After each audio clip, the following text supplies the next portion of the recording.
Well, one of my dear old friends. He is amazing. You're going to meet him, folks, and he's got an incredible story. Hey, Rory Lobshire, how are you, man? Good to see you. Hey Max, I'm fine, my friend. It's always good to talk to you. Tell the people what you do for a living. Oh, which the day job or the night job, my friend? Oh, well, both. Both. Well, I am a photographer by day. I am a commercial photographer, but I'm here to speak about the other side of my life. I am an urgent care practitioner, and most of my work happens after hours. So when you do urgent care, are you a fireman or what do you do? You're a policeman. Right. So I am a medical doctor, and I fit into that niche that falls between, if you're that unwell that you need to be an ED or seeing your GP. If you can't get into your GP and you're not badly injured enough or unwell enough that you need to be in hospital, we're the guys that you come and see, also known as accident medical practices. So there you go, folks. This guy's a doctor, qualified doctor, and he works hard. So, Rory, what we're hearing from doctors right now, there's a bit of an increase in your general work. What's your experience? A bit of an increase would probably be understating it dramatically. I've come off a fairly busy week, and we're kind of in the midst of a perfect storm at the moment. It's winter, which means all the winter sports are back up. So we've got our netball, hockey, basketball, rugby injuries, and add to that colds and flu, asthma, croup. COVID's going to be picking up again soon. We're expecting another peak in July, and obviously, flu is big at this stage of the game. So my shifts last week were, well, bar none, one particular shift was probably the worst that I've had in maybe 15 years or 16 years of practicing medicine in New Zealand. We were just under the pump with a 6 hour waiting list, and it never seemed to ease up. When I left at 11 o'clock that night, it was still pretty much hell on earth, so to speak.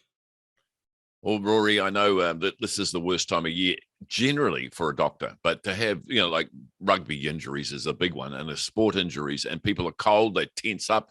And obviously that seems to have an effect, but to have the weather coming down as we have, but on top of that, flu and lots of it and nasty, nasty stuff. And of course, we've just come out of COVID. People are paranoid. A lot of people fronting up with frivolous illnesses or a lot of them coming That'll with serious always be stuff? happening, but I think the other sting in this particular story is that, given everybody getting unwell, we're also losing staff members. So at times we are struggling to fill rosters. Our second clinic, for example, there's two locations where, well, the company that I work for operates, and one was shut down for a couple of days because they just didn't have enough staff to keep it running safely. Add to that, obviously, we've got GPs in the same position. So if you want to think of it in economic terms, supply and demand, there's no shortage of patients at the moment, but unfortunately, the medical practitioners who are there or needed to treat Well, them, just we're just to struggling with that. just to support you with that is that I recently went online and said, everyone's been poached by Australians to go across there, and there's HR people here in galore.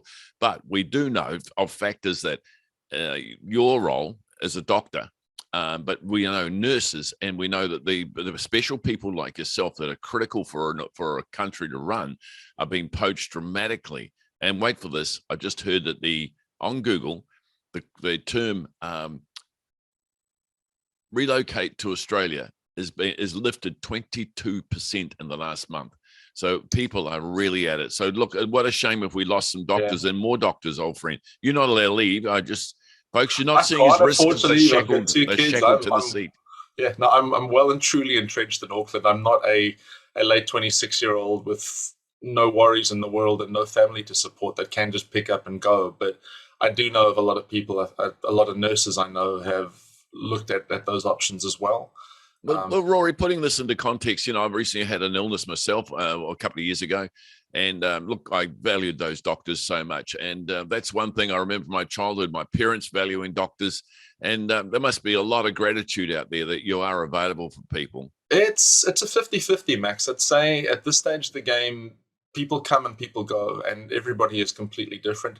It is very encouraging when we're on a busy shift, when you're constantly apologizing for the wait time, which you can't really do much about. You're working as fast as you can. But to have people who actually come in with understanding and say, look, we're grateful that you could see us. But on the flip side of that coin, we also have those who are, well, for lack of a better word, pretty entitled and complain because I've been waiting for 6 hours and they told me it might be 3 or 4, and not understanding the need for acuity and looking after the more injured and more seriously unwell patients first. It's a hard battle, and I think the struggle for me, and I speak from personal experience and my own opinion, nobody in medicine goes into it because they don't care about people. It's the relationships you build with your patients. It's the connection you make, and the fact or the feeling that you have that you're doing something that makes their lives better. It all takes a bit of a blow when things get this busy because you're working faster. You've got to keep the pace moving, and that contributes to burnout and a lot of jobs, well, dissatisfaction, for lack of a better word. Well, mate, I've got to say, I am disgusted when I hear things like in the A&E of hospitals where there's lots of assaults on the staff, the nurses, the people there to try to help you because you have to wait because someone may be more serious. I mean, for goodness sake, it's just a selfish world. And Yeah, look, unfortunately, our world is becoming more and more selfish. We're cocooning more, and it's not helping your situation, Rory. yeah. And look, you're there trying to help other people, and I just really am sickened to hear that there's Yeah, the sad thing is it's not like it's selfishness. happening every second patient or, multiple times in one shift, but it's like anything else in life. Everything negative outweighs the impact of the good. You just need one bad patient on a day to kind of, throw your mind for a loop to a certain degree. But like by and large, it's nice working with people who are grateful. And I know this is going to sound incredibly self-serving, but hey, even if you are, it takes like 3 seconds out of your consultation at the end. But if you're grateful for what we've did, just say thanks. It means the world to people out there who are, and it's not just us, it's the paramedics, it's the fire and emergency operators, it's everybody in that position at the moment. Knowing that their actions have made a difference to you, hey man, we live on that. I think it was an Abraham Lincoln quote or Ben Franklin, one of the ex-American presidents, who said, "I could go a week on a good compliment." And I think it's true in just about every field, not just emergency services. A little bit more Well, gratitude and a little bit more thankfulness.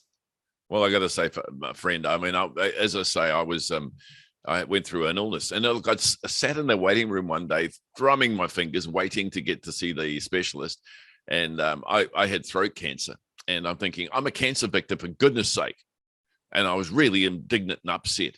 And the woman that was in the thing came out, and she was a beautiful woman, but only saw half her face. And as she turned, it was gone, all down here, even her jaws. It was just, I just stood there stunned. You selfish bugger, Max. How dare you even think that, you deserve more than that poor person? Oh, So you it's never not, know. yeah, The quiet individual sitting in that seat in the waiting room could be suffering enormously, and you just don't know it.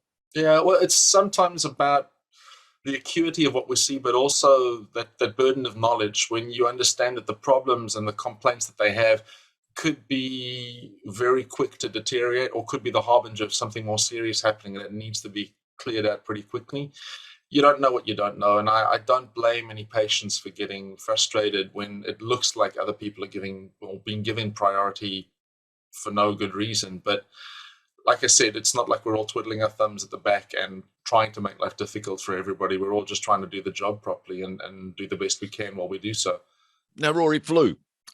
Now, Right. here's a question. I came from a rural area, and I remember years ago, Casey Jones. Anyway, what happened is he used to drive a train and never got sick. He got a desk job, and suddenly he got sick all the time. I keep warm because I don't want to get sick. And then I find if I'm going outside occasionally, I find it extremely cold and whatever. But I'm more likely to get a cold than some rugged farmer. Now, why is this? Oh, that's a hard one to answer. I think it's a lot to do with your immune system as well. Uh, And, I would want to call it risk factors, but, how many people are you around? How much time are you spending where other people have been? I think everybody in the last 2 years has become acutely aware of, well, respiratory airborne viruses. So certainly that's a factor. But sometimes it is just anecdotal. When the old story about, put on your shoes and socks and don't go walking barefoot in the rain because you're going to get sick. Well, I think we've pretty much debunked that one ages ago. But yes, concentration, people that you're around, other situations you're in, personal stress, everything else that has a negative effect on your immune system, that could all be playing a role. Rory, you're going to come back next week and have a talk to us? I'd love to Well, sink in more depth. There's so much more we can talk about. I'd be Just happy to come along, and if there's anything specific you want to have a chat, by all means, let me know, and I'll make sure that I brush up my knowledge, that I'm not speaking untruths. But yeah, always nice to have a chat to you, my friend. All right, folks. Dr. Rory Lobshire's there, and he's just given an open invitation. If you've got any questions, submit them into us, and we would certainly ask the doctor. And look, I'd like to sink into some more technical details occasionally. Now, I know you're not a specialist; you are a general doctor. But what I'd like to do is to talk about these things like flu. What's the difference between that and the pandemic we've just gone through? Those sort of things, but just generally. Yeah, And I'm a lot happy of to the do that as illnesses, long as, like I injuries. said, yeah, no problem. All right, done. All right, you're going to be a busy boy. We'll see you next week, Rory. Yes, it's Rory, another week to bye-bye. come. Thanks, my friend. Bye.